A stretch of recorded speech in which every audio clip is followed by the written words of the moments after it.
There's been widespread concern that amendments offered by the Biden administration would hand over U.S. national sovereignty on matters of health to the WHO.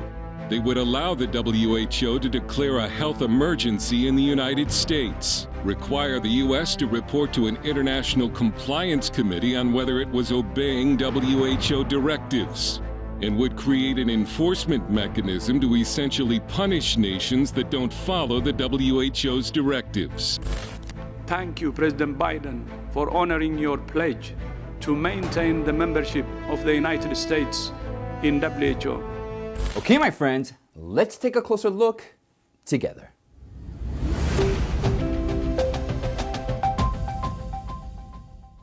Welcome to Veracity. I'm your host, Michael Lewis.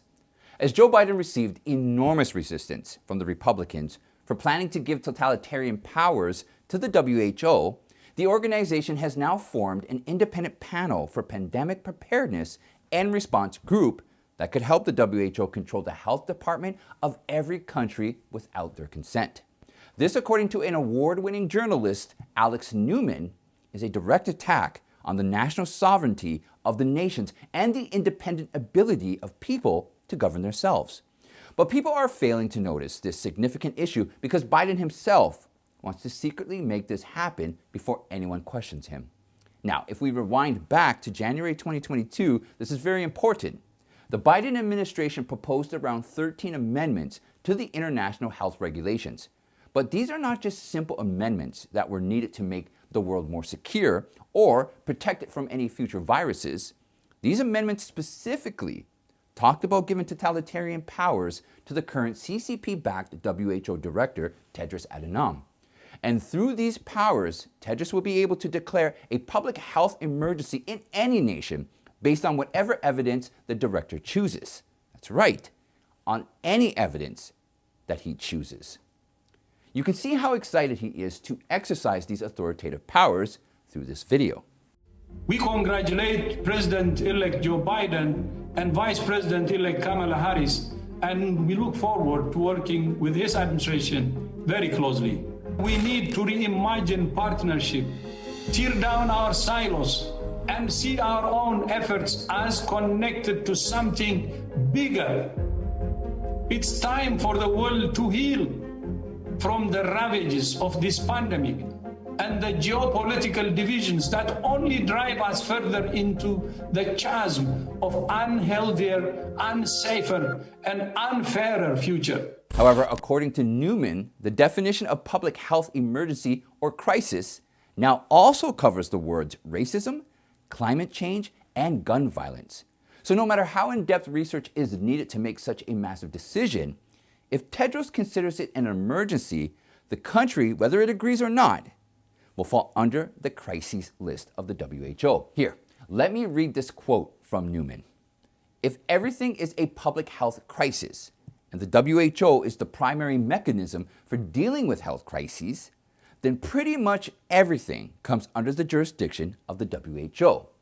Thankfully, when the proposal of these amendments was put forward in the World Health Assembly in May 2022, it was heavily opposed by some African and South American governments, including the Brazilian government, because of which the adoption of these amendments have been put for reconsideration in September 2022. But WHO's thirst for more power is increasing day by day. From being a health consultant to the world, now it wants more. Newman further argued that Dr. Tedros and others have been very open about their desire to see vast new powers for the World Health Organization. They want to become the central coordinating mechanism for all international health issues. They would like to have the ability to sanction nations that don't cooperate with the WHO agenda. Moreover, during the opening remarks to the WHO Executive Board meeting in January 2022, Tedros openly pressed for the urgent need to strengthen WHO as the leading and directing authority on global health. To urgently strengthen WHO as the leading and directing authority on global health, at the center of the global health architecture. It's time to recognize that if we fail to invest in health, we fail to invest in the future. Now, we all accept that there is a need to alert the countries about upcoming deadly viruses, in a transparent manner, but using this fear as a perfect opportunity to grab totalitarian powers also raises some serious questions about where our freedom is heading. This also reminds us of the ideologies that Hitler followed throughout his lifetime to kill millions of people worldwide. Here's a quote from Hitler that gives you a tiny look at his thought process. The best way to take control over a people and control them utterly is to take a little of their freedom at a time, to erode rights by 1,000 tiny and almost imperceptible reductions. In this way, the people will not see those rights and freedoms being removed until past the point at which these changes cannot be reversed. Hitler knew how to use fear to control people's freedom, because after becoming the Chancellor of Germany on January 30th, 1933, he grabbed every opportunity to turn Germany into a one-party dictatorship. And when on the night of February 27, 1933, a mentally disabled Dutch citizen set fire to the German parliament building. Hitler and his influencers used it as a perfect opportunity to steal people's freedoms. Sounds like January 6th, doesn't it? So after this incident, Hitler immediately persuaded the then president, Paul von Hindenburg, to consider this incident as the beginning of the armed communist uprising.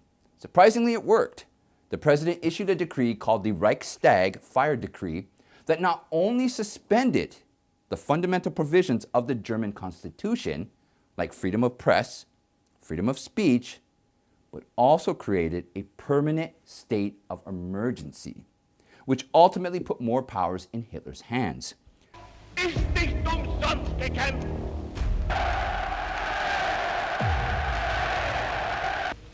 Sein Sowjetzeichen soll vor sich hertragen und wir werden in unserem Zeichen wieder siegen.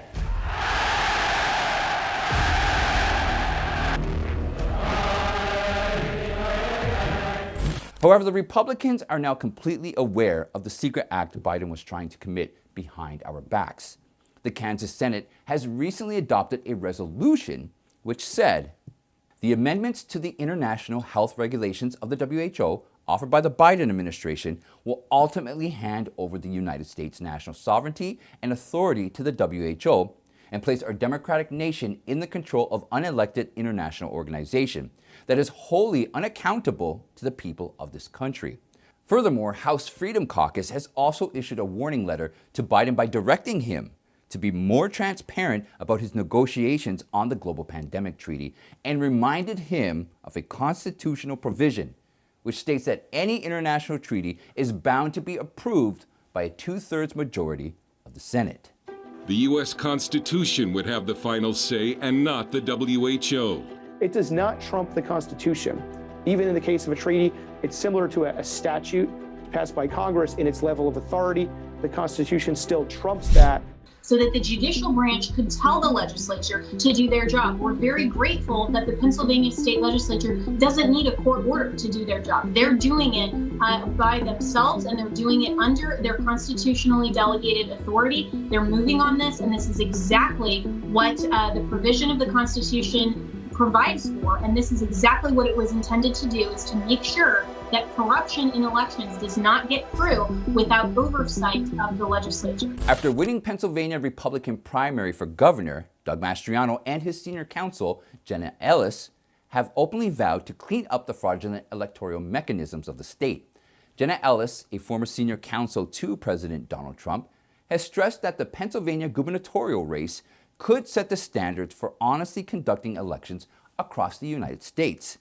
To explain her statement, she referred to the Supreme Court ruling on a Pennsylvania ballot certification case that showed how the highest court judges are turning more into activists than properly executing the laws of the state they are supposed to do. In a June 9th ruling on David Ritter versus Linda Migliore case, the Supreme Court naively allowed the administrators in a local judicial election to resume counting ballots despite being aware that handwritten dates were not written on the envelope. According to Pennsylvania state law, missing a handwritten date on the envelope is considered rejected, which could also result in appointing an unqualified candidate. However, the Supreme Court observed that government officials should not deny citizens the right to vote because of an error or omission. that is not sufficient in identifying whether an individual is qualified to vote under state law or not. The same decision automatically applied across the country, which could seriously damage the credibility of every upcoming election. Ellis argued that instead of trying to formulate state policies, the responsibility of the Supreme Court is to execute the state laws and ensure that they are perfectly followed by the state administrators during these delicate times. She said, "This is another example of the judicial branch actually violating the law and becoming activists. They are violating state law because the judicial branch is supposed to simply hold everyone to the law." So in November 2020, during a Senate Majority Policy Committee hearing in Gettysburg, Mastriano also fought against the election fraud by expressing the testimonies of former New York Mayor Rudy Giuliani. However, the state Senate GOP leadership removed him from the task without giving any explanation. Ellis said Mastriano's goal is simple: administering election according to state laws. "I am working with Senator Mastriano to make sure that the elections are fair in Pennsylvania. And when he gets elected in 2022, he can appoint a Secretary of State as a sitting governor in Pennsylvania.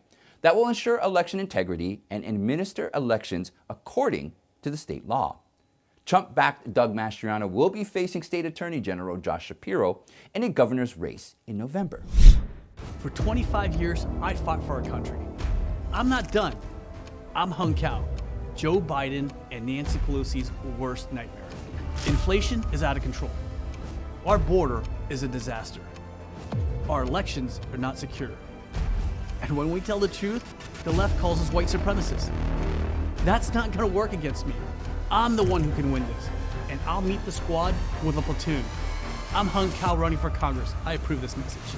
Till now, grabbing the 10th Congressional District of Virginia was considered doubtful by the Republicans among its 75 targeted races, because Democrat Jennifer Wexton, a junior member of Congress, who was guided by the House Speaker Nancy Pelosi towards keeping her seat.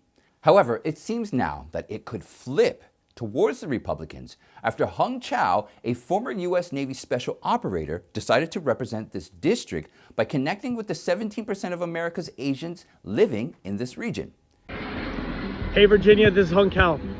I just read a disturbing article that showed that our military training is being curtailed in order to fit in left woke ideology. You know, when I commanded the Naval Diving Salvage Training Center, there's one standard regardless of race, creed, gender, or orientation. The reason why is because the sea is unforgiving and things like hardship, difficulty, and war are indiscriminate. We need to train our military to the utmost of its ability. It might seem unusual at first, but according to Vice President of WPA Intelligence Amanda Levino, Chow has the opportunity to reach out to the core Republican voters and expand the electorate because Governor Youngkin did the same thing last year. This is exactly what Levino said. Part of the success of Youngkin's 2021 campaign was expanding outreach into communities new to Republicans. And Chow is continuing that strategy, which will make this district competitive in the fall. The winning statistics of Chow became more evident when Asian American supporters of Chow living in this region came forward to express their voices against the insecurity caused by Democrat Jennifer Wexton. Hi, I am Xi Van Fleet. I'm endorsing Hong Cow. I believe he's the one who will help to fight against the communist and the Marxist infiltration of this country. Xi Van Fleet of Loudoun County said, "What the district needs is a representative who cares about the issues important to the residents. As communism is responsible for causing around 100 million deaths in the 20th century, the Marxist infiltration of America is the greatest danger America could witness." Hearing this, Chow accused Wexton of not being worried about this issue of the locals by hiding herself in the basement for the last 3 years.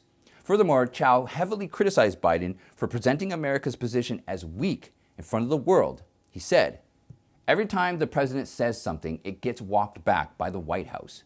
Much depends on the president's posture towards friends and enemies. I believe in a strong national defense, what Ronald Reagan said, which is peace through strength." And not to forget, the National Republican Congressional Committee Chairman, Tom Emmer, stressed that voters are definitely going to hold Democrats responsible for rising gas prices and 40-year high inflation. I'd like to thank you all for spending time with me. Now don't forget, take a look at this video right up here and join me on Monday at the same time so that we can discuss more truths happening in America. I want you to have a wonderful weekend and I'll see you next time.